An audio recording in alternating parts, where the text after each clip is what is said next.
Rabu malam, 5 menit sebelum pukul 8, di sebuah gang belakang Bravehearts Bar. Klein berputar-putar sejenak berdasarkan ingatannya, sebelum akhirnya menemukan rumah dengan cahaya lilin temaram. Hari itu ia menyamar mengenakan seragam pekerja berwarna abu-abu kebiruan, topi, dan janggut palsu, agar tak ada yang mengaitkannya dengan orang yang sebelumnya mencoba peruntungan membeli barang milik Black Snake. Lebih baik jika Eye of Wisdom dan sang apoteker tidak mengenaliku. Kalau tidak, seorang pemula yang menjadi Beyonder hanya karena keberuntungan dan bisa meramu beberapa ramuan dalam seminggu, pasti akan tampak mencurigakan. Klein memasukkan kedua tangannya ke saku dan meraba peluit tembaga milik Azik, kartu tarot biasa, dan jimat-jimat yang sudah ia isi ulang. Seragamnya telah dimodifikasi khusus oleh seorang penjahit, lengkap dengan banyak saku kecil berisi botol logam, yang di dalamnya terdapat bubuk herbal dan sari ekstrak. Setelah menarik napas dalam-dalam dan menghembuskannya perlahan, Klein mengeluarkan topeng logam yang hanya menutupi setengah wajahnya, langkah pertama dari penyamarannya malam itu.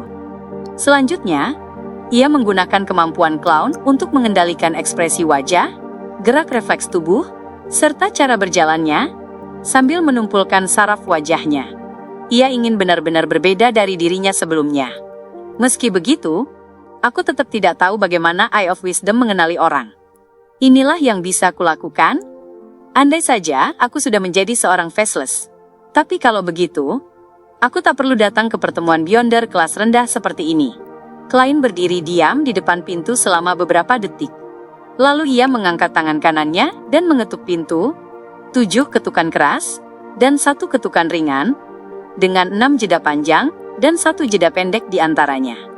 Hampir tanpa jeda, papan kecil di pintu itu bergeser dengan tenang, memperlihatkan sepasang mata yang menatapnya dari ujung kepala hingga kaki. 2 atau 3 detik kemudian, pintu berderi terbuka, dan pelayan Eye of Wisdom menyerahkan sebuah jubah hitam berkerudung kepadanya. Klein tetap tanpa ekspresi, saat cepat-cepat mengenakan jubah itu, dan menarik tudungnya hingga bayangan menutupi wajahnya. Dalam perjalanan menuju ruang tamu, ia sengaja berjalan dengan langkah yang tak biasa baginya, berusaha keras menghilangkan kesan canggung. Hanya ada 1 lilin di ruangan gelap dan hening itu, namun jumlah peserta pertemuan cukup banyak. Kali ini Klein tidak memilih duduk di sudut seperti sebelumnya. Ia justru duduk di bangku tinggi, tepat di tengah ruangan. Singkatnya, ia ingin segalanya, penampilan luar maupun perilakunya, berbeda total dari 2 pertemuan sebelumnya. Dan berkat identitasnya sebagai clown, ia memang ahli dalam hal ini. Mampu memproyeksikan tubuhnya ke dalam pikirannya sendiri, dan menguasainya secara menyeluruh. Ruang tamu begitu sunyi, hingga seolah-olah waktu membeku. Waktu berlalu, dan akhirnya Eye of Wisdom melihat jam di dinding, lalu berkata dengan suara tuanya yang khas, "Sudah waktunya. Mari kita mulai. Kita tak perlu menunggu teman-teman yang terlambat." Begitu ia selesai berbicara, Klein langsung berkata dengan suara serak, "Aku ingin menjual formula ramuan. Itu adalah urutan 9 bar. Dan urutan 8 light supplian dari gereja Eternal Blazing Sun. Yang pertama 220 pound, yang kedua 450 pound. Itulah rencana terbaik yang ia pikirkan setelah pertimbangan matang. Ramuan spektator dan telepatis berhubungan dengan alkemis psikologi, organisasi rahasia yang masih aktif di Backland, Kerajaan Loen. Jika ia nekat menjualnya, ia bisa menarik perhatian mereka. Sementara gereja Eternal Blazing Sun dihalangi oleh gereja Storm, sehingga Beyonder jalur itu jarang muncul di Backland, dan pengaruhnya kecil. Karena itu, pilihan ini jauh lebih aman. Ramuan dari jalur Seer berkaitan langsung dengan dirinya sendiri, jadi tentu saja ia tidak ingin mengungkapkan karakteristiknya. Setelah mengalami dan menyaksikan begitu banyak pertarungan Beyonder, Klein perlahan memahami sesuatu. Di bawah tingkat urutan tinggi, setiap jalur Beyonder memiliki ciri khas yang tidak tumpang tindih. Artinya, masing-masing memiliki kekuatan dan kelemahan yang sangat jelas. Kekuatan mereka memang kuat, dan kelemahan mereka benar-benar lemah. Contohnya, jalur spektator memang lemah dalam pertempuran langsung. Tetapi jika diabaikan dan dibiarkan mempengaruhi lawan secara halus, maka sekuat apapun kemampuan bertarung musuh, mereka bisa mati tanpa tahu sebabnya. Contoh nyata adalah Vice Admiral Hurricane Kilangos, yang jelas-jelas memiliki benda mistik Creeping Hunger, dan kekuatan total setara urutan 5, tetapi tetap tewas secara misterius. Sebagian besar karena Azik, tetapi peran spektator tidak bisa diabaikan. Karena sebagian besar Beyonder di bawah urutan tinggi, memiliki ciri khas mencolok dan tubuh yang lemah. Jika seseorang dapat menyembunyikan kekuatannya, dan memahami kondisi musuh lebih dulu, bukan tidak mungkin mereka dapat mengalahkan lawan yang lebih kuat. Dalam kasus ekstrim, bahkan ada kemungkinan kecil, urutan 9 membunuh urutan 5. Tentu saja, itu hanya teori sempurna. Dalam kenyataannya, hal itu hampir mustahil. Urutan 5 sudah sangat kuat, dan kekuatan Beyonder setingkat itu dapat menutupi kelemahan mereka. Sebelum mencapai urutan 6, hampir tidak mungkin memberikan dampak apapun. Di sisi lain, banyak Beyonder di bawah urutan tinggi sangat takut diserang oleh kelompok, bahkan jika semua musuh berada di bawah tingkat mereka. Begitu panik, upaya menghindari satu kesalahan akan menimbulkan kesalahan lain. Kelemahan mereka bisa berujung fatal. Masalah-masalah ini adalah alasan mengapa Shepard menempati peringkat pertama di bawah urutan tinggi. Mereka sangat serba bisa, dan jika mampu mengombinasikan kekuatan Beyonder mereka dengan tepat, hampir tidak memiliki kelemahan. Setelah aku naik ke urutan 7, aku akan memiliki berbagai kekuatan Beyonder ajaib. Saat itu, bahkan jika aku bertemu dengan urutan 6, aku bisa bertarung sejenak, bahkan mungkin menang. Jika bertemu urutan 5, mungkin masih ada peluang untuk kabur. Sambil pikirannya terus berpacu, Klein menatap sekeliling, menunggu seseorang berbicara. Kalau Bart dan Light Supply tidak laku, aku hanya bisa mengambil langkah kedua, dan mempertimbangkan untuk menjual spektator dan telepatis. Mengingat sifat Beyonder yang tidak bisa dihancurkan dan prinsip keterjagaan. Formula jalurku sendiri jelas tidak boleh dijual. Jalur Witch juga tidak, karena akan menyebabkan banyak tragedi. Baik instigator maupun Witch, keduanya memaksa pelakunya melakukan perbuatan jahat. Klein sedikit gugup, tetapi wajahnya tetap tanpa ekspresi saat menunggu. Sebenarnya, aku bisa mempertimbangkan untuk membelinya. Saat itu, si apoteker gemuk tertawa. Aku juga bisa menerima murid baru, dan memberinya kedua formula ini, membuatnya berspesialisasi dalam memohon cahaya untuk menyinari herbal milikku. Sempurna. Betapa mewahnya. Ucapannya memecah keheningan sesaat. Seorang pria di sudut ruangan, dengan tudung yang ditarik rendah, berbicara dengan suara tajam yang dibuat-buat. Mungkin aku bisa memberikannya kepada anakku. Setidaknya itu lebih kuat dari urutanku. Urutan 9, 200 pound. Urutan 8, 400 pound. Jika kau setuju, kita punya kesepakatan. Bisa mengeluarkan 600 pound sekaligus berarti dia cukup kaya. Itu sudah cukup untuk membeli rumah di kota Tingen. Klein berpura-pura berpikir, menatap anggota lain, dan mengamati reaksi mereka. Melihat tak ada yang berniat menaikkan harga, dan tawaran itu sudah mencapai batas bawahnya, Klein berpikir sejenak lalu berkata, "Aku punya satu syarat tambahan. Kau tidak boleh menjual kedua formula ini di pertemuan ini, tetapi bebas melakukan apapun di tempat lain." Pria itu menjawab tajam, "Baik, Tuan Eye of Wisdom akan menjadi saksinya." Klein tidak tahu bagaimana membuktikan bahwa formula itu asli, tapi ia tidak ingin bertanya, karena akan membongkar fakta bahwa ia belum banyak mengikuti pertemuan seperti ini. Maka, ia hanya menarik jubahnya ke atas, dan mengeluarkan dua formula ramuan yang telah ia tulis sebelumnya, lalu menyerahkannya kepada seorang pelayan di sampingnya. Pelayan itu tidak berjalan ke sudut ruangan. Sebaliknya, ia menuju sofa tunggal di tengah, dan menyerahkan kertas terlipat itu kepada Eye of Wisdom. Pria tua itu membuka lipatan kertas, dan, tanpa melihat lebih lama, meletakkannya di meja bundar kecil di sampingnya. Lalu, ia mengeluarkan sapu tangan, dan mengusap telapak tangan kanannya. Dari saku, ia mengeluarkan sebuah cincin yang dihiasi banyak berlian kecil. Cincin itu rumit dan sangat indah. Di tengahnya terdapat permata hijau tua yang tampak seperti mata. Hanya dengan melihatnya dari kejauhan saja, kepala Klein terasa berat dan tubuhnya terasa tidak nyaman, mirip seperti saat ia menghadapi ujian matematika. Dengan khidmat, Eye of Wisdom mengenakan cincin itu di jari tengah tangan kanannya. Lalu memejamkan mata, seolah sedang mempersiapkan sesuatu.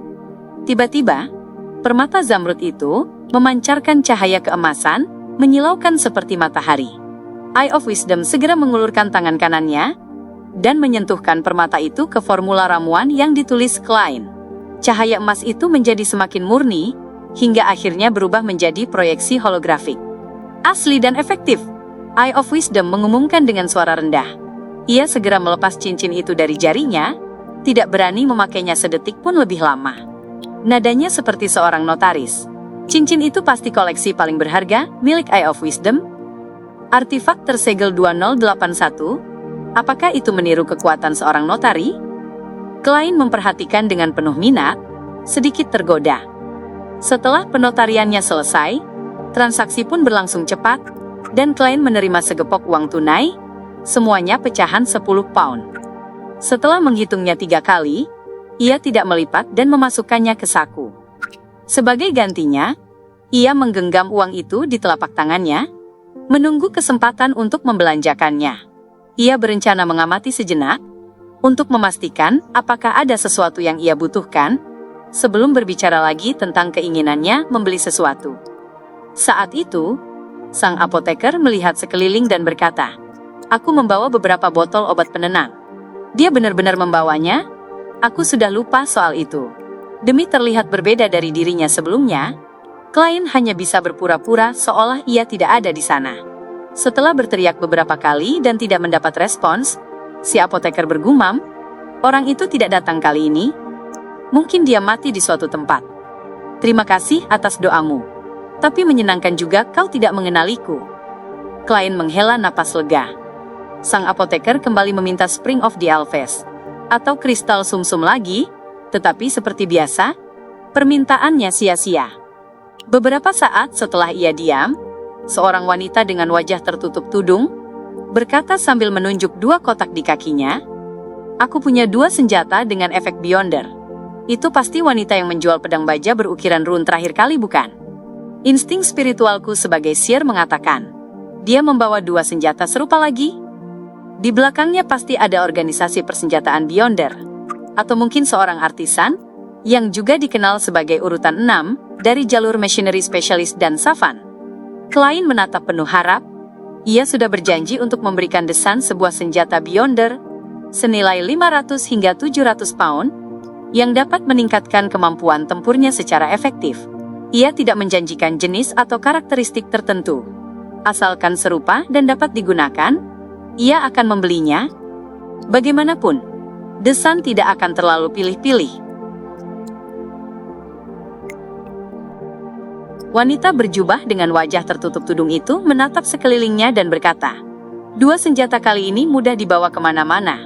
Salah satunya adalah Whip of Slowness. Ini merupakan tiruan dari suatu benda mistik tertentu.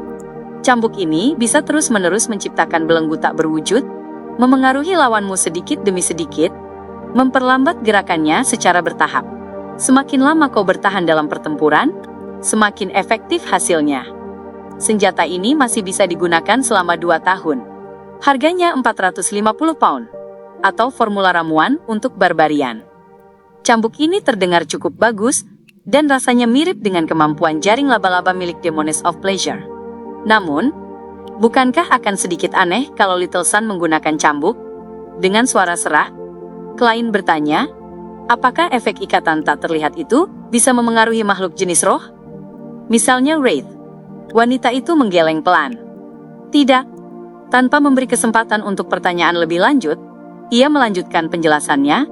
Senjata kedua disebut Axe of Hurricane. Senjata ini bisa meningkatkan kelincahan dan kecepatan lari penggunanya.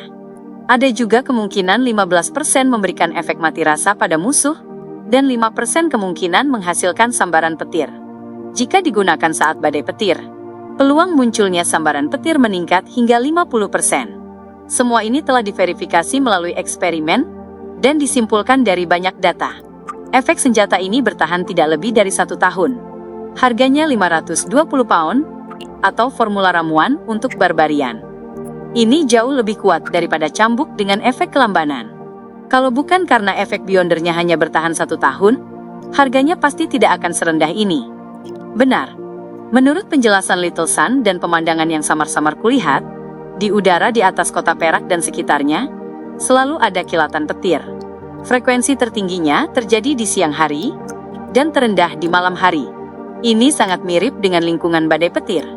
Kalau memang efektif, maka kapak badai akan menjadi benda mistik sejati di tangan Little Sun. Setiap tebasan punya peluang 50% memicu sambaran petir. Itu akan sangat luar biasa. Bahkan jika tidak, melihat efek Beyonder paling dasar dari kapak badai ini saja, senjata ini sudah cukup baik dan memenuhi kebutuhan Little Sun. Soal masa pakainya yang hanya setahun, itu bukan masalah besar. Dalam 1 tahun, dengan kecepatan pencernaan Little Sun dan sumber daya Beyonder di kota Perak, selama dia memiliki formula ramuan, dia setidaknya akan mencapai urutan 6 pada saat itu. Saat itulah, dia pasti butuh senjata pengganti. Sambil pikirannya berputar, klien pada dasarnya sudah memutuskan untuk membeli kapak badai. Saat itu, sang apotekeri bergumam, apakah kapak itu mudah dibawa kemana-mana? Rasanya aku sedang mendengar lelucon.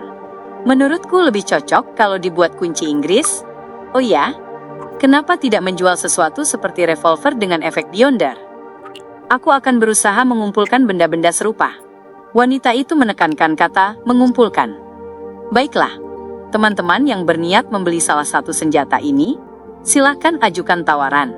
Belum sempat klien berbicara, terdengar suara pria dari sofa panjang.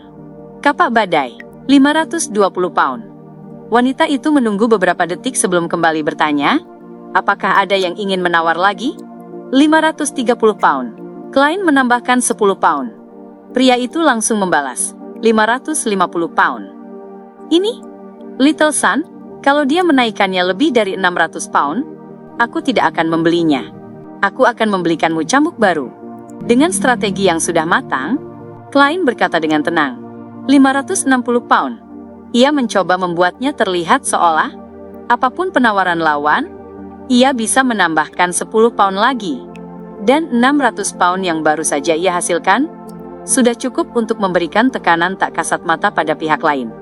Mendengar harga terbaru itu, pria tersebut terdiam lalu mengangkat bahu. Baiklah, itu milikmu. Klien diam-diam menghela napas lega. Apakah ada yang ingin menawar kapak badai ini lagi? Tanya wanita itu lagi, tetapi ruangan tetap sunyi. Terjual.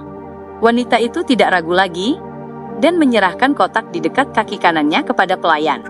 Pelayan meminta Eye of Wisdom untuk menilai benda itu, sebelum membawanya ke klien. Uang pun berpindah tangan sebagai gantinya. Menyimpan 4 lembar uang 10 pound yang tersisa, klien membuka kotak tersebut, dan melihat sebuah kapak yang bisa dikaitkan di punggung, atau diselipkan di sabuk. Seluruh tubuhnya berwarna hitam besi, tebal dan kokoh, dengan sisi yang tajam. Dalam Spirit Vision-nya, jelas bahwa pembuatnya telah menggunakan banyak sekali bahan spiritual. Ada pula banyak simbol dan rune sihir di permukaan kapak. Mereka tertanam di dalamnya, membentuk pola sambaran petir dan badai. Saat klien menyentuhnya, ia merasakan sedikit sensasi tertusuk. Ia mengangguk dan meletakkan kotak itu di pangkuannya. Ini bisa ditukar dengan akar sejati dan getah Mistrian. Ramuan Magician milikku hanya kekurangan cairan tulang belakang dari Dark Patterned Black Panther. Aku sudah mendapat cukup banyak uang dari misi-misiku sebelumnya, dan ditambah dengan tabungan asliku serta sisa yang kumiliki sekarang, aku punya 209 pound, 5 soli, dan 5 penny. Bahan Beyonder untuk urutan 7 biasanya bernilai 500–700 pound. Aku tetap harus menjual formula atau pengetahuan. Ya, aku akan menyempatkan diri untuk memeriksa Leopard minggu ini, dan memastikan perkembangan sepedanya. Klien berhenti menawar dan hanya dia menonton. Kemudian, seseorang membeli cambuk dengan efek kelambanan itu seharga 480 pound, dan satu bahan Beyonder bernama Heart of Featherman tidak terjual, karena harganya mencapai 1.600 pound dan tidak ada yang mau membelinya. Berdasarkan pengetahuannya tentang mistisisme, klien tahu bahwa bahan Beyonder ini tergolong dalam kategori urutan 6. Dalam transaksi berikutnya, lebih banyak yang gagal daripada berhasil. Bagaimanapun, sebagian besar Beyonder yang datang ke pertemuan itu memiliki tujuan tertentu, dan mereka tidak akan sembarangan menghamburkan uang serta sumber daya. Mereka tidak seperti Klein, yang akan membeli senjata apapun selama efek Beyondernya cukup bagus. Aku ingin menjual formula ramuan. Urutan 9, Corpse Collector, 230 pound. Menjelang akhir, seorang pria yang duduk diam di sudut, berkata dengan suara berat. Corpse Collector?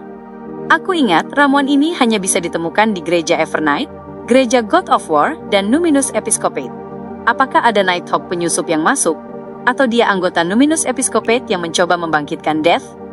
Tentu saja. Bukan hal aneh jika formula urutan rendah ditemukan di alam liar. Itu bukan rahasia besar. Aku ingat Pak Tua Neil pernah menyebutkan bahwa formula Corpse Collector melibatkan seekor katak kering berbintik hitam. Klein menahan diri untuk tidak tersenyum. Ia menatap ke depan dengan penuh pertimbangan dan mendapati bahwa formula ramuan Corpse Collector itu segera terjual. Formula ramuan urutan 9 memang sangat mudah terjual. Sebelumnya, formula urutan 8, Fog of Wrath saja gagal terjual beberapa kali, sedangkan formula Light Suppliant milikku, yang dipasangkan dengan urutan 9 Bard, justru terjual dengan relatif mudah. Ya, sebagian besar Beyonder akan mengumpulkan formula urutan 9 jika punya uang lebih. Mereka bisa memberikan anak-anak atau murid mereka lebih banyak pilihan, memungkinkan mereka berjalan di jalur yang mereka sukai. Dalam kondisi seperti itu, jika formula urutan 8 tidak memiliki fondasi urutan 9, mereka harus menunggu Beyonder yang mencoba naik tingkat, dan mungkin tidak akan ada satu pun selama 1 atau 2 tahun. Bagaimanapun, lingkaran Beyonder sangat tersebar, dan kebanyakan orang tidak mengetahui metode acting. Ya, mereka juga tidak tahu tentang hukum keterjagaan dan keabadian sifat Beyonder. Klein berpikir dalam diam tanpa berbicara. 15 menit kemudian, melihat bahwa pertemuan hampir berakhir, ia bertanya dengan hati-hati. Siapa yang memiliki cairan tulang belakang lengkap dari Dark Pattern Black Panther? Hening, tak ada satupun yang berbicara di ruang tamu. Klein berpikir sejenak, lalu menambahkan, aku akan memberikan pembayaran yang tak akan ditolak oleh Beyonder manapun. Misalnya, hukum keterjagaan dan keabadian sifat Beyonder. Sayangnya, aku sudah bersumpah kepada Dewi untuk tidak menyampaikan metode acting kepada siapapun. Aku sudah mati sekali. Aku ingin tahu, apakah sumpah itu masih atau sudah tidak berlaku. Klein memaksa diri untuk menarik kembali pikirannya yang menyebar, tetapi ia tetap tidak mendengar jawaban. Baiklah, lanjut. Ia sengaja mengangkat bahu, sesuatu yang biasanya tidak ia lakukan. Apotekeri itu berdehem dan berkata, aku membawa cukup banyak obat-obatanku sendiri. Silahkan lihat mana yang kalian inginkan. Harganya tidak mahal sama sekali. Hanya beberapa pound atau bahkan beberapa soli. Saat wanita penjual senjata Beyonder mendengar ini, ia bertanya penasaran. Aku ingin tahu apakah binatang berbahaya di selokan sudah dimusnahkan. Apotekeri itu langsung mendengus.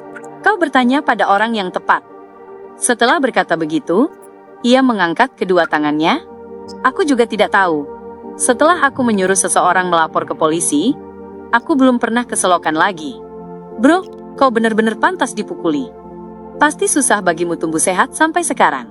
Dari penampilannya, sangat bijak bagimu memilih profesi apotekeri. Klein tak kuasa untuk tidak menyindir dalam bahasa Tionghoa. Wanita itu menarik napas panjang dan menghembuskannya perlahan tanpa berkata apa-apa. Saat semua obat aneh yang dibawa apotekeri habis terjual, Eye of Wisdom mengumumkan bahwa pertemuan telah berakhir. Ia menugaskan Klein sebagai orang kelima yang keluar, melalui jalur rahasia di ruang bawah tanah. Kelihatannya, Eye of Wisdom juga tidak mengenaliku. Dengan sedikit lega, Klein melepas jubah bertudungnya dan melemparkannya ke pelayan. Lalu, ia keluar melalui lorong rahasia itu, dan berkeliling dengan cekatan. Setelah memastikan tidak ada yang mengikutinya, ia melepas topeng besinya, meninggalkan jalanan terpencil itu, membawa kotak berisi Axe of Hurricane, dan langsung menuju Isborough. Tidak ada lampu gas di Black Palm Street, Isborough, dan setelah gelap, tempat itu seperti jurang tak berdasar. Di sebuah apartemen di sana, Klein menyegel ruangan dengan dinding spiritual, lalu memanggil dirinya sendiri, dan membawa kapak badai ke atas kabut abu-abu. Kalau benda ini sedikit lebih berat, Aku tidak akan bisa membawanya bersamaku, meski punya peluit tembaga Tuan Azik untuk memperkuat rohku. Kalau begitu, aku harus menggunakan ritual pengorbanan. Klein bergumam, mengirimkan pikirannya ke bintang ilusi yang sesuai dengan The Sun. The World telah mengorbankan senjata itu untukku. Kau bisa mempersiapkan ritual pengorbanan. Kota perak. Saat melihat kabut abu-abu dan mendengar instruksi Tuan Full, Derek Berg segera duduk tegak dan bergegas bersiap. Sebelum menggelar ritual pengorbanan, ia diam-diam mengeluarkan pedang kesatrianya dan melakukan beberapa tebasan vertikal untuk meredakan antisipasinya. Apakah itu akan menjadi pedang lurus, pedang lebar, atau pedang besar? Tanpa sadar Derek berhenti, tak bisa menghentikan pikirannya, dan secara naluriah membayangkan dirinya menggunakan senjata kuat itu. Beberapa saat kemudian, saat ritual berlangsung, ia melihat senjata Beyonder yang menjadi miliknya. Itu adalah sebuah kapak. Yang terhormat Tuan Full, tolong sampaikan pada Tuan World bahwa aku akan berusaha mengumpulkan akar sejati dan sari mistrian secepat mungkin. Setelah menerima jawaban dari The Sun, Klein mengangguk samar dan bergumam pada dirinya sendiri. Dari kelihatannya, dia cukup puas dengan senjatanya. Bahkan tanpa efek tambahan dari lingkungan, Axe of Hurricane tetap merupakan senjata yang sangat kuat. Ia telah menyampaikan informasi tentang karakteristik dan keterbatasan senjata Beyonder kepada The Sun. Ia tidak menjelaskannya secara langsung, agar tidak terkesan cerewet, ia harus menjaga citranya. Setelah melakukan semua itu, Klein tidak berlama-lama. Ia segera kembali ke dunia nyata, berganti pakaian, lalu meninggalkan Black Palm Street. East Borough, Daravi Street, di sebuah pub sempit namun ramai. Sio Derecha menutup hidung dan mulutnya saat berdesakan masuk. Baginya, hal terburuk dari tempat ini bukan hanya bau alkohol dan keringat, tetapi juga kenyataan bahwa ia dengan mudah bertemu orang-orang yang jauh lebih tinggi darinya.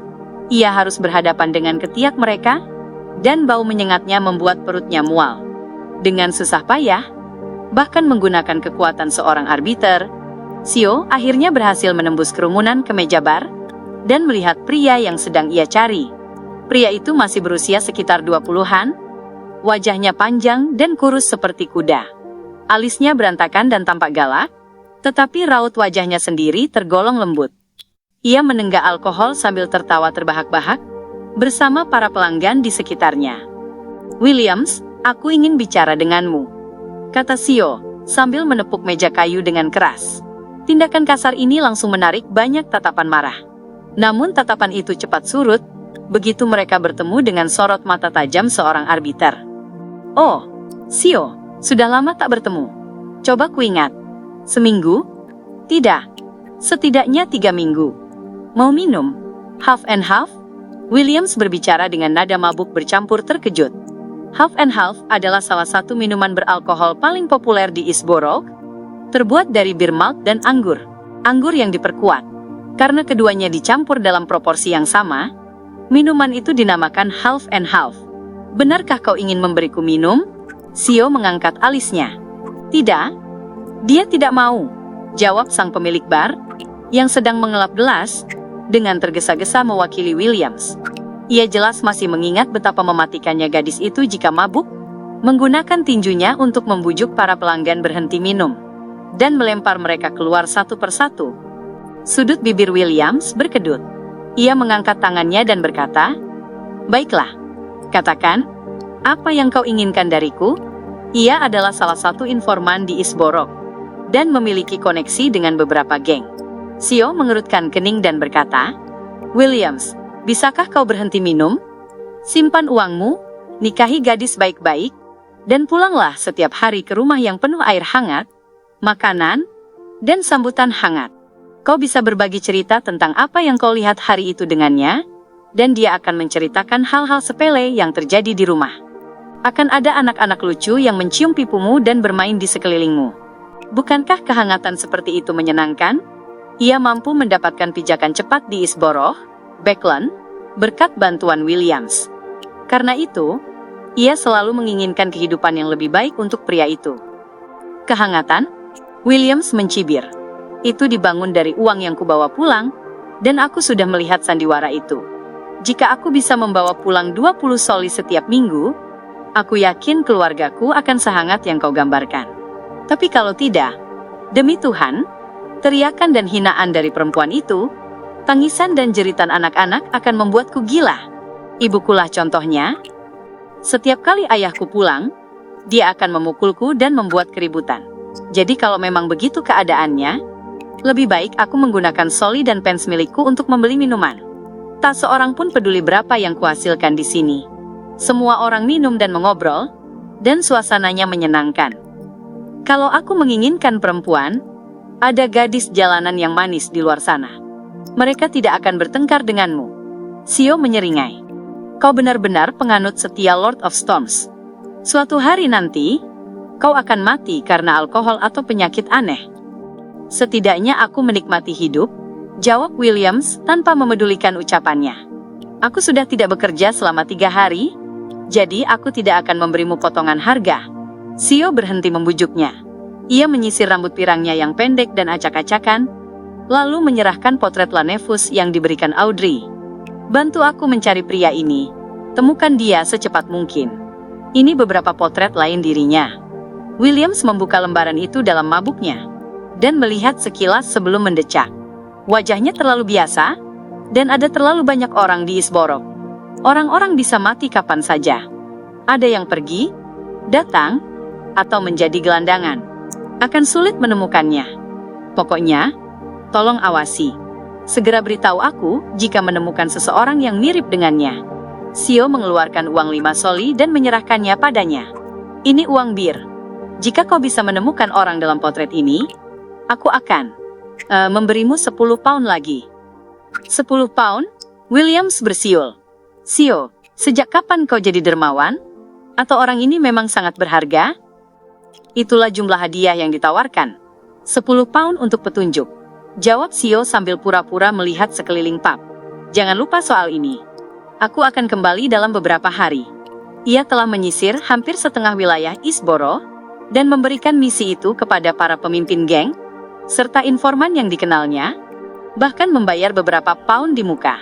Selama salah satu dari mereka berhasil, aku akan mendapat untung besar. Semua keuntungannya. Sio menyemangati dirinya dalam hati, dan berjalan keluar dari pub, sambil tetap menutup hidung dan mulutnya. Saat itu, suasana di dalam perlahan menjadi kacau, akibat perkelahian beberapa pemabuk.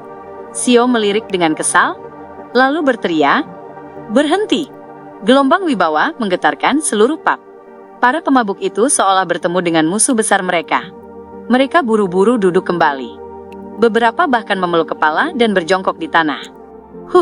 Aku penasaran kapan aku akan naik ke sheriff. Sio menghela napas, merasa puas, sekaligus bersemangat.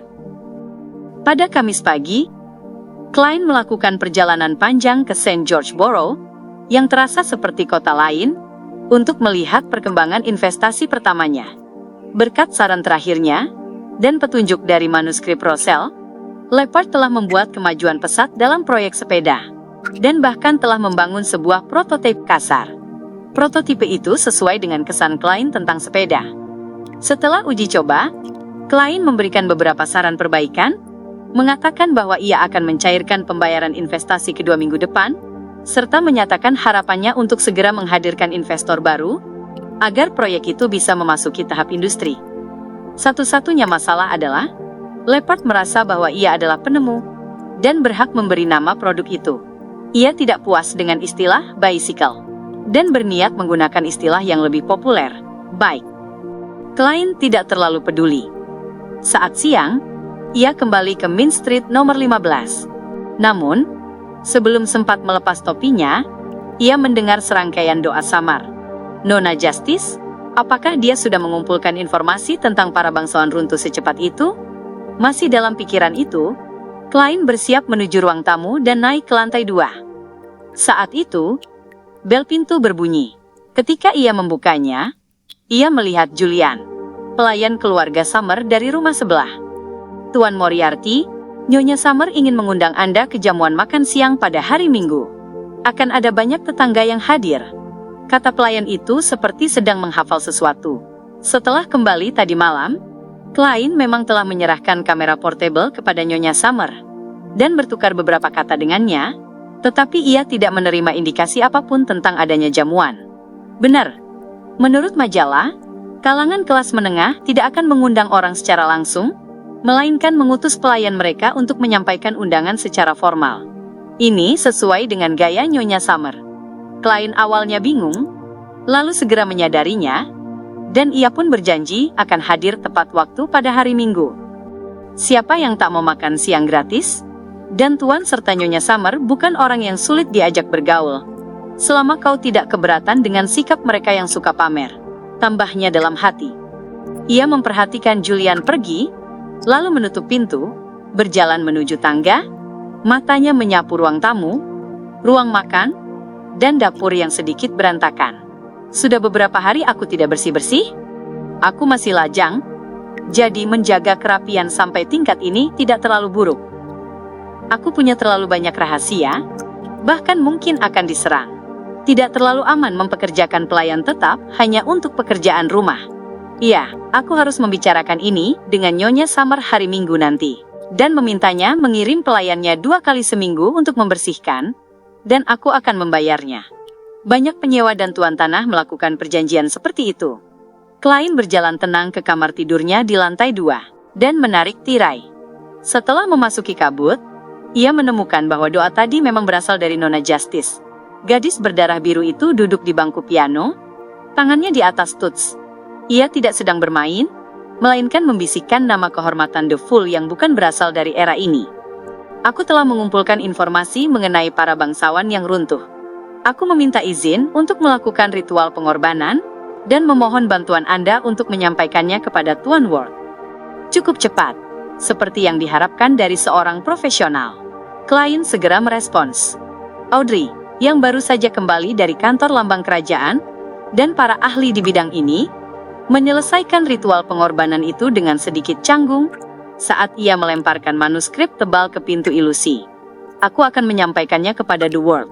Nada Klein terdengar datar saat ia memutus koneksi. Kali ini, ia tidak terburu-buru kembali ke dunia nyata. Sebaliknya, ia membuka manuskrip itu, dan mencari bagian tentang keluarga Pound. Keluarga Pound memang memperoleh gelar Viscount dari Battle of the Violated Oath. Setelah itu, mereka tetap setia kepada keluarga kerajaan, dan memiliki kekuatan yang cukup besar di militer, serta wilayah kekuasaan mereka sendiri. Namun, 32 tahun lalu, 2 ahli waris keluarga itu meninggal karena penyakit parah, satu demi satu. Saat itu, Viscount tua tidak punya pilihan, selain membawa pulang anak dari kerabat jauh. Tak lama kemudian, sang Viscount tua wafat. Karena anak itu masih muda, di bawah bujukan dan hasutan para pelayan, ia mengganti kepala pelayan, dan berubah menjadi pemuda yang boros. Hanya dalam 8 tahun, ia kehilangan sebagian besar kekayaannya, dan diturunkan menjadi baron. Bahkan rumah keluarga di Backlund pun terjual. Tahun-tahun berikutnya, gelarnya kembali diturunkan menjadi baronet. Meninggal karena penyakit parah, kemungkinan besar mayat mereka tidak pernah ditemukan. Mereka semua seharusnya ada di ruang terdalam dalam struktur bawah tanah itu, di luar pintu berdarah itu. Viscount tua pasti sengaja menyembunyikan masalah itu, mencegah pihak kerajaan, militer, atau gereja menyelidikinya. Dari kelihatannya, keluarga Pound pasti telah menemukan struktur bawah tanah dari zaman keempat, sekitar 30 tahun lalu.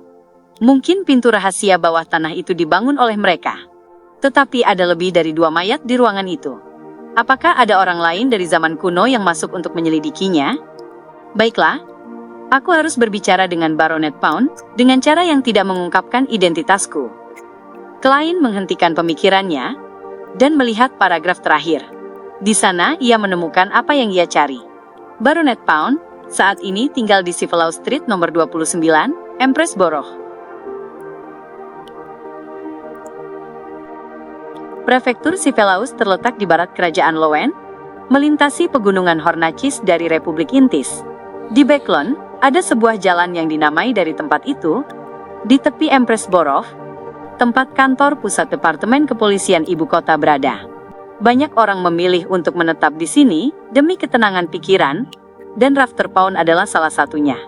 Baronet itu berdiri di samping jendela tertutup, di ruang aktivitas hangat miliknya di unit 29, mengenakan piyama kapas berlapis, menatap secara diagonal ke seberang jalan menuju Sivelous Yard. Ia berusia awal 40-an, tetapi sisi rambutnya telah memutih. Matanya tampak bengkak, dan kerutan jelas menghiasi wajahnya.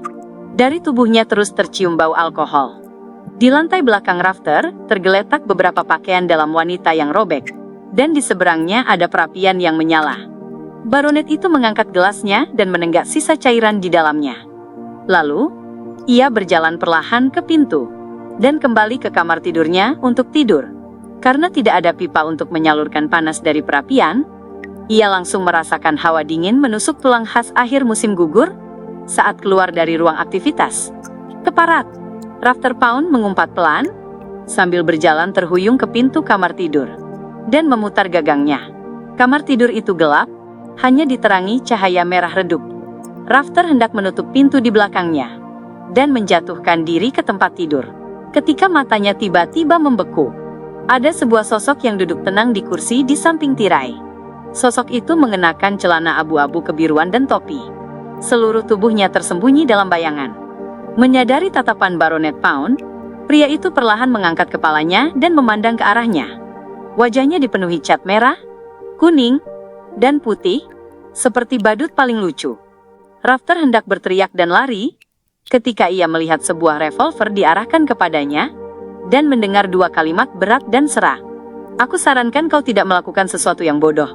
Jika kau bekerja sama, aku tak akan menyakitimu, dan aku tak akan mengambil barang-barangmu, jika memang masih ada yang tersisa. Ekspresi Rafter Pound berubah-ubah beberapa kali. Lalu ia menutup pintu kamar dengan patuh. Ia setengah mengangkat tangan dan duduk di tepi tempat tidur. Kau, apa yang kau inginkan dariku?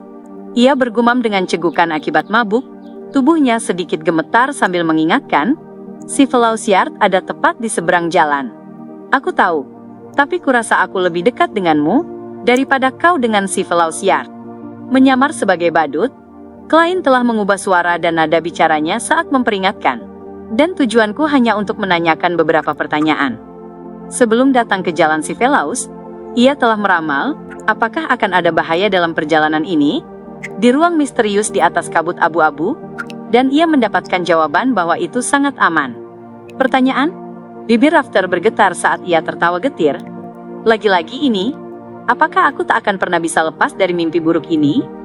Apakah banyak orang datang padamu untuk bertanya? Klein melanjutkan topik itu. Tidak, bukan hanya pertanyaan. Setelah pamanku, Viscount tua yang terhormat meninggal, terlalu banyak hal terjadi padaku. Pelayan tua yang ramah mengundurkan diri tanpa alasan dan menghilang. Para pelayan dan pembantu itu berganti satu persatu tanpa peringatan, menjadi asing dan dingin. Mereka sedang mencari sesuatu. Ya, mereka mencari sesuatu. Saat itu, aku bahkan belum berusia 10 tahun. Yang bisa kulakukan hanyalah melihat, dan aku tak berani memberitahu siapapun. Aku takut tak akan pernah terbangun lagi. Rafter menjawab seolah ia berada di ambang kehancuran. Mencari sesuatu? Apakah mereka mencari struktur bawah tanah? Atau harta keluarga Pound? Seperti karakteristik Beyonder dan benda mistik yang terkubur di dekat roh jahat? Pihak kerajaan dan gereja pasti menyadari hal ini, karena para petinggi pasti tahu tentang hukum keterjagaan dan keabadian karakteristik Beyonder. Karena keluarga Pound telah hancur, benda-benda itu seharusnya sudah diambil kembali, bukan? Kecuali jika Viscount tua itu membayar harga besar, dan membeli karakteristik Beyonder serta benda mistik langka lain dari urutan yang sama, untuk menutupi masalah struktur bawah tanah itu. Setelah Klein mendengarkan dengan tenang, berbagai dugaan muncul dalam pikirannya. Ia tampak santai, tetapi pada kenyataannya, ia siap menyerang kapan saja. Sudah berapa lama ini terjadi? Aku tidak tahu. Aku tidak tahu. Ada wajah-wajah asing di sekitarku. Bagaimana aku bisa yakin kalau orang-orang yang tersisa tidak bersekongkol juga? Haha, aku berpura-pura tidak menyadari apapun.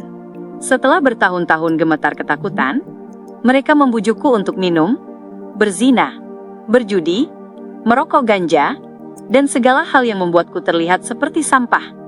Rafter Pound tertawa agak gila. Akhirnya mereka lega dan tidak lagi mengawasiku. Saat aku menjual rumah itu, semua pergi, entah kemana. Tidak, mereka pasti masih diam-diam mengawasiku, mencegahku menelpon polisi. Benar, mereka tidak membiarkanku menelpon polisi. Orang ini punya gangguan mental. Aku tak tahu apakah yang dia katakan benar atau tidak. Dalam auranya, perubahan warna emosinya masuk akal, tetapi bagaimana jika ia hanya merasa telah mengecewakan Viscount tua, dan membayangkan seluruh rangkaian peristiwa seperti ini sebagai alasan atas kejatuhannya. Lalu, ia terus meyakinkan dirinya sendiri hingga benar-benar percaya. Sebagai pejuang medsos yang tahu sedikit tentang banyak hal, Klein pernah melihat kasus serupa di kehidupan sebelumnya.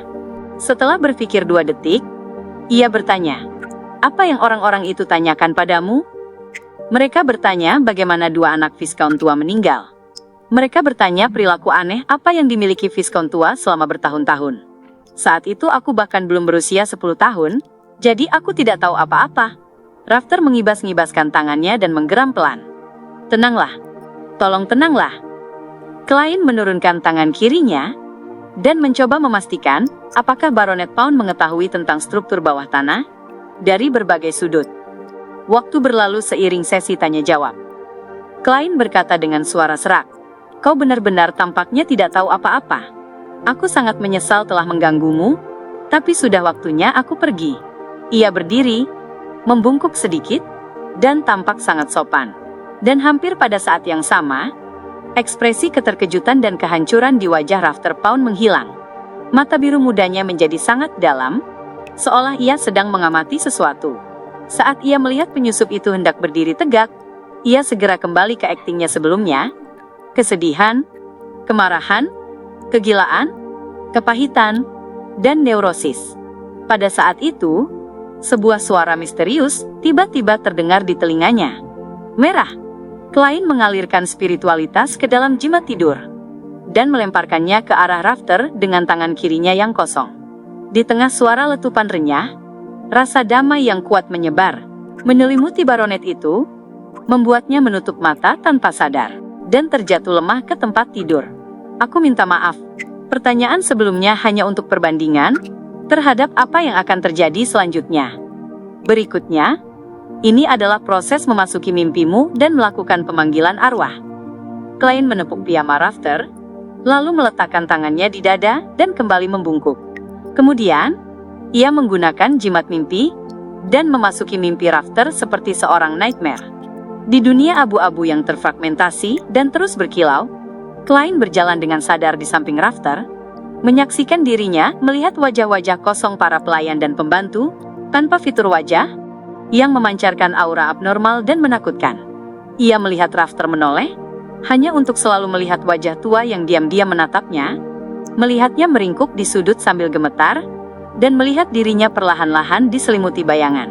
Ini sesuai dengan apa yang ia ceritakan sebelumnya. Klein mencoba membimbing mimpi itu untuk memahami situasi, tetapi seolah-olah Baronet Pound mengalami trauma psikologis yang sangat serius atas kejadian-kejadian ini.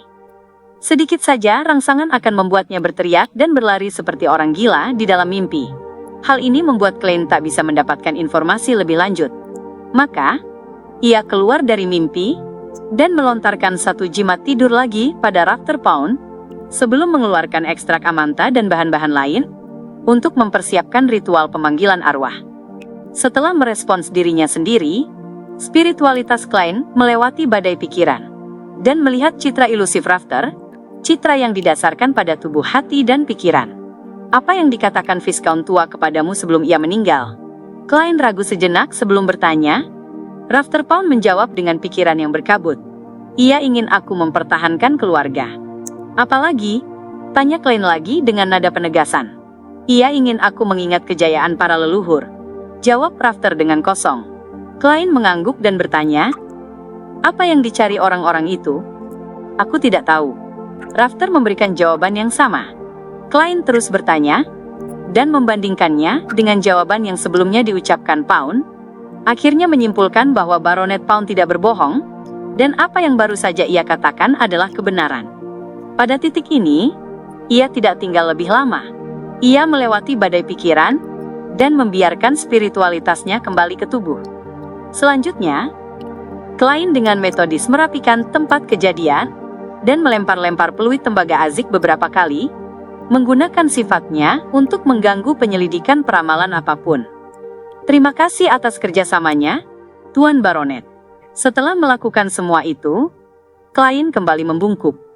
Kemudian ia berbalik, membuka jendela, melompat ke jalan, dan menghilang ke dalam malam. Beberapa saat kemudian, Rafter Pound tiba-tiba membuka matanya. Di sekitar mata birunya yang terang, ada lingkaran pembuluh kapiler yang pecah. Ia tiba-tiba bangkit dan menatap jendela Oriel yang terbuka. Setelah memutar jauh menuju distrik timur, Klein mencuci riasannya dan berganti ke pakaian normal. Seolah tak terjadi apa-apa, ia kembali ke Jalan Mins, nomor 15 di distrik Sherwood. Ia tidak beristirahat, juga tidak memikirkan apa yang harus dilakukan dengan struktur bawah tanah. Sebaliknya, ia sekali lagi memasuki kabut. Di ujung meja panjang kuno itu, Klein perlahan membuka telapak tangannya, memperlihatkan beberapa helai rambut coklat. Itu adalah rambut Rafter Pound yang ia kumpulkan ketika Rafter sedang tidur. Masih ada langkah terakhir, mengonfirmasi melalui peramalan di atas kabut abu-abu. Gumam Klein dalam hati, lalu ia menciptakan pena dan kertas. Ia menulis isi yang telah ia pikirkan sebelumnya. Masa depan Rafter Pound. Aku ingin melihat apa yang akan terjadi padamu di masa depan, untuk mengonfirmasi masa lalu. Klein bersandar di kursinya, dan mulai melafalkan pernyataan peramalan itu. Karena struktur kuno itu melibatkan 6 dewa ortodoks, ia khawatir akan timbul masalah jika langsung meramal sesuatu, maka ia mengubah cara berpikirnya, dan membantu Rafter Pound untuk menanyakan tentang masa depan.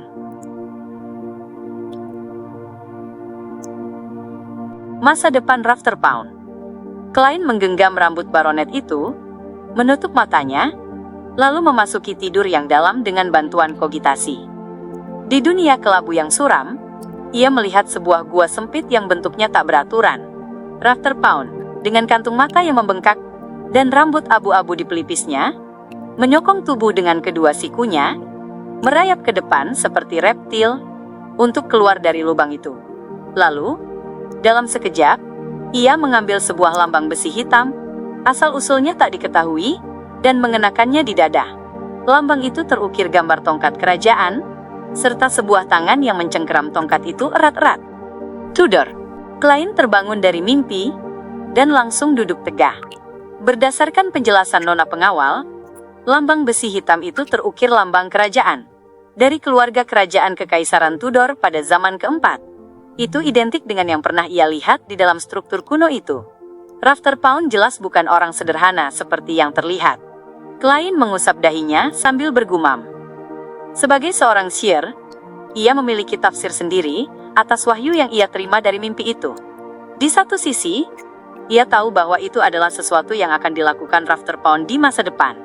Di sisi lain, ia percaya bahwa itu berarti Rafter Pound memiliki hubungan yang sangat dalam dengan keluarga Tudor.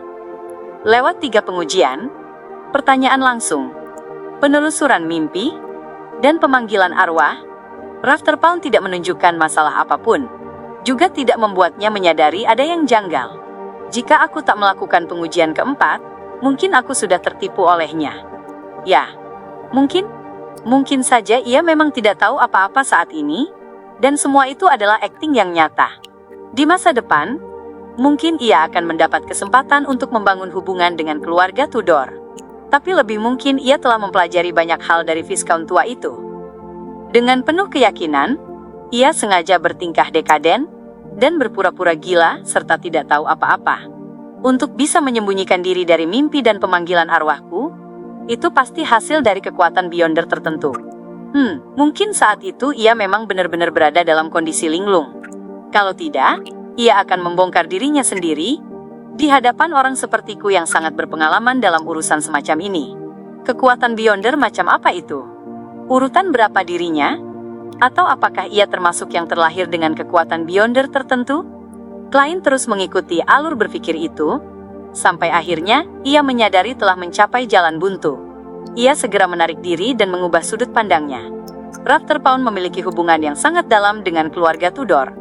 Bisakah aku membuat hipotesis berani bahwa sebenarnya ia adalah keturunan keluarga Tudor? Jika hubungan darah antara dirinya dan Viscount tua itu nyata, maka segalanya akan menjadi menarik. Seluruh keluarga Pound adalah cabang dari keluarga Tudor yang mengganti nama keluarga mereka untuk melarikan diri dari pengejaran. Mereka memberikan kontribusi besar dan dianugerahi gelar bangsawan, lalu sedikit demi sedikit kembali ke pusat kekuasaan. Sementara itu, secara diam-diam mereka mencari sisa-sisa rahasia yang ditinggalkan oleh Kekaisaran Tudor di Beckland.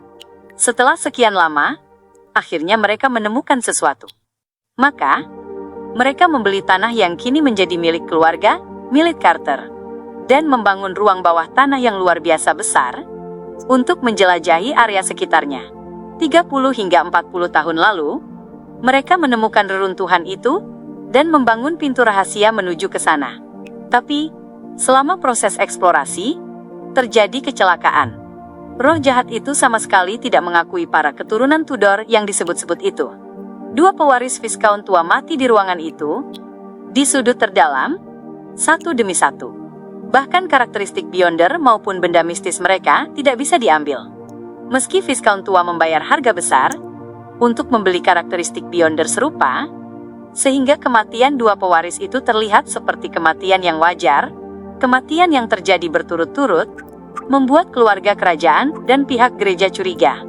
Oleh karena itu, setelah Viscount tua meninggal, Rafter Pound dengan sengaja membesar-besarkan dan memelintir penyelidikan rahasia masa lalu untuk menakut-nakuti dirinya sendiri hingga mengalami gangguan mental.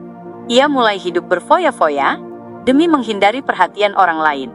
Ini menjelaskan hal yang sebelumnya membuatku bingung.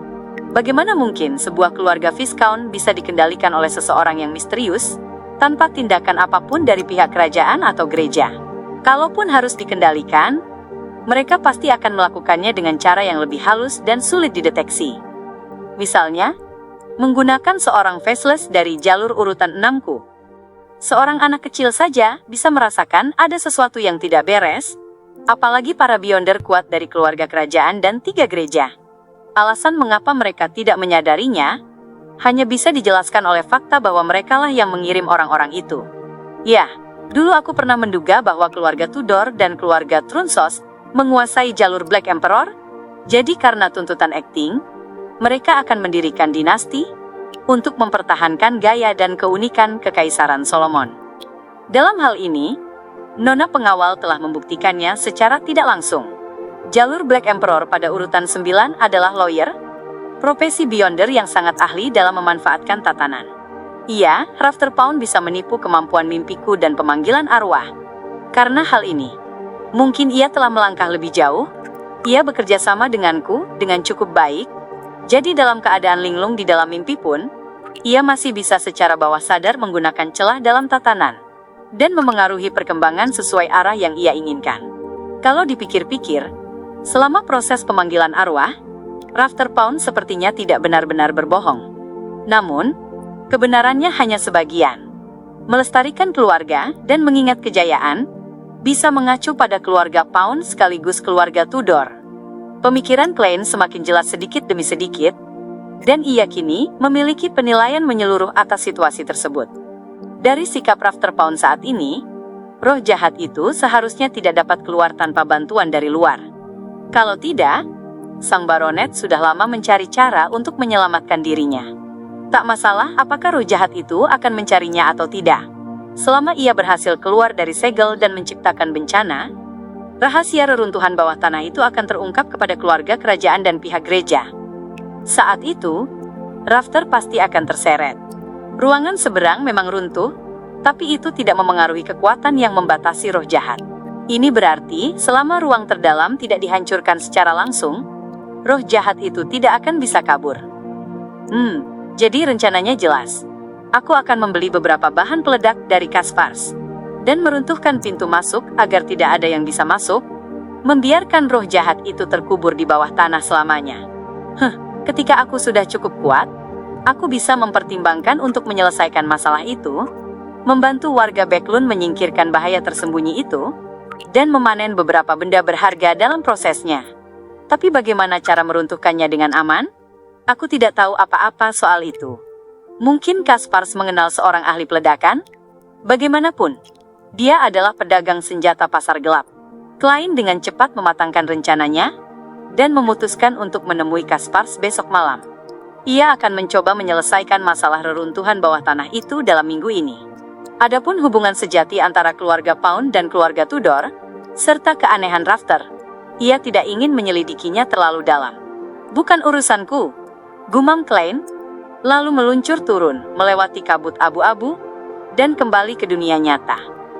Pada Jumat pagi, Klein pergi lebih awal seperti biasanya, dan berpura-pura sangat sibuk. Kenyataannya, ia kembali pergi ke klub kuelak, untuk berlatih menembak dan membaca koran. Ia sangat menikmatinya. Saat waktu minum teh tiba, ia hendak pulang setelah seharian berada di sana, tapi ia terkejut melihat Mary Gale, mantan majikannya, dan Talim Dumont, guru berkuda, memasuki klub secara bersamaan. Mereka ditemani oleh beberapa pria berjubah panjang berkancing ganda, dan wanita-wanita cantik dengan riasan mewah. Di antara mereka ada Mike Joseph, reporter Daily Observer. "Oh, Detektif Moriarty, kebetulan sekali." Mike, dengan mata menawan namun kulit yang agak kasar, menyapanya terlebih dahulu. Klein tersenyum dan menjawab, "Tuan reporter, apakah berita investigasimu sudah selesai?" "Sudah. Berkat bantuanmu. Izinkan aku memperkenalkan. Ini adalah detektif terkenal, Tuan Sherlock Moriarty, teman baik Talim." Mike melambaikan tangannya dan berkata. Setelah saling menyapa, Mike melanjutkan, "Aku sudah mendapat gambaran tentang siapa Kapim. Akan kuceritakan secara detail ketika ada waktu. Singkatnya, aku punya alasan kuat untuk percaya bahwa kematian Cyber disebabkan oleh peniru pembunuh berantai, bukan oleh si pembunuh berantai itu sendiri. Haha, kau akan melihat hasil penyelidikanku di koran besok." "Itu seperti yang sudah kuduga," Klein membalas dengan senyuman. Saat itu, Mike seolah teringat sesuatu, lalu menoleh ke Mary Gale dan berkata, "Aku akan membuat janji wawancara denganmu soal situasi polusi udara di Backlund dan solusinya. Tapi kau harus berkomunikasi dengan pemimpin redaksiku terlebih dahulu untuk menentukan halaman dan waktunya." Mata Mary berbinar. "Baik, terima kasih banyak. Mike, kenapa aku tidak terfikir ide sebagus ini? Ini demi promosi Dewan Nasional Polusi Atmosfer?" Reporter Mike ini ternyata memang cukup berpengalaman. Meskipun Daily Observer bukan surat kabar terbaik, peredarannya cukup besar. Apakah Mary tiba-tiba datang hari ini karena anggota House of Commons lain yang juga anggota klub ini akan datang? Klub pribadi seperti ini memang cocok untuk urusan politik dan bisnis. Klein mulai memahami situasinya dan berpamitan lebih awal. Sebelum menjadi seorang faceless, ia tidak ingin terlibat dalam urusan tingkat tinggi seperti ini. Sore hari, di sebuah apartemen di Eastborough. Setelah seharian sibuk, Williams memasuki kamar kecil yang ia sewa, berniat mengganti mantel, mengambil uang, pergi ke pub untuk minum, dan makan malam di sana. Di dalam kegelapan yang suram, ia tiba-tiba berhenti mengenakan mantelnya. Ia melihat sosok bayangan berdiri di dekat jendela, wajahnya sepenuhnya tertutupi oleh bayangan tudung. "Siapa yang menyuruhmu mencari Lanevus?" tanya sosok gelap itu dengan suara rendah dan lambat. Williams dengan cepat mengenakan mantelnya, menelan ludah, dan berkata, "Aku punya teman, seorang pemburu hadiah." Pemburu hadiah adalah sebutan untuk petualang yang menjadikan hadiah buruan sebagai sumber pendapatan utama. Jumlah mereka cukup banyak di Eastborough dan di Backland. Kenapa tiba-tiba dia mencari Lanevus? Itu hadiah buruan yang sudah lama berlalu. Sosok hitam itu sangat tinggi. Selangkah demi selangkah, ia mendekati Williams. "Aku tidak tahu. Mungkin dia hanya ingin mencoba hadiah buruan lain." Williams mengambil langkah kecil mundur. Sosok gelap itu mendesak dengan suara parau, "Siapa dia?" Williams langsung terjebak dalam dilema, tapi beberapa detik kemudian, ia menjawab dengan suara gemetar, Sio Derecha. Aku tidak tahu di mana dia tinggal." "Sangat bagus, sangat jujur." Sosok gelap itu mengulurkan tangan dan menepuk tubuh Williams. Tanpa basa-basi, ia berjalan menuju pintu. Williams diam-diam menghela napas lega, percaya bahwa pengalaman luasnya di dunia bawah telah menyelamatkannya. Jangan coba-coba bersikap berani kalau tidak perlu. Saat itu, ia melihat sosok bayangan itu menjentikan jarinya. Pak! Pikiran Williams membeku, dan tubuhnya tiba-tiba terbelah menjadi potongan-potongan, terpencar ke segala arah, memerciki lantai dan dinding dengan darah serta daging. Lalu, sosok bayangan itu memutus pipa gas. Di tengah suara gas yang menyembur keluar dari pipa, ia mengambil lilin dari meja Williams dan menggeseknya pada sumbu. Bayangan hitam itu segera pergi. Beberapa menit kemudian, lilin itu menyala dengan sendirinya. Boom! Ledakan itu memusnahkan segalanya.